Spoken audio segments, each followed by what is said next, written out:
Let's begin by countering a popular talking point. As the Raiders shut down Max Crosby and Brock Bowers ahead of a game that could decide the number 1 draft pick, people are crying tank. But in the eyes of the NFL, this isn't tanking, at least not in a way they've ever punished. Teams have taken similar actions before, like the Eagles pulling Jalen Hurts to improve draft position without consequence. So, while it may clash with Crosby's warrior ethos, the league's line on purposely losing games is famously flimsy. That leads to the next popular point: the Raiders should absolutely trade Max Crosby. To understand why, look at recent lessons from other franchises.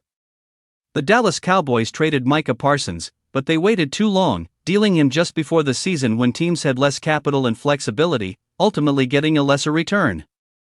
The Cleveland Browns, conversely, chose to sign Myles Garrett to a massive extension instead of trading him.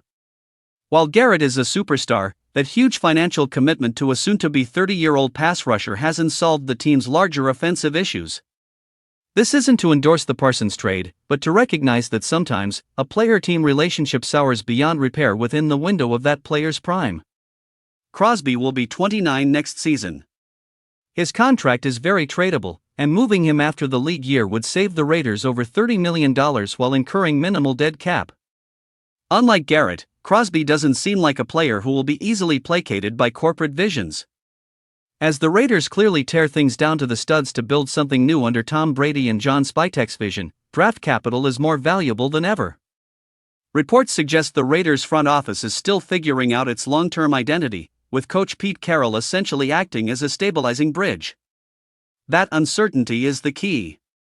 It doesn't sound like a team that needs Max Crosby right now more than it needs franchise-altering draft picks. For a rebuilding organization searching for its future, the logic points toward turning their greatest current asset into the foundation of what comes next.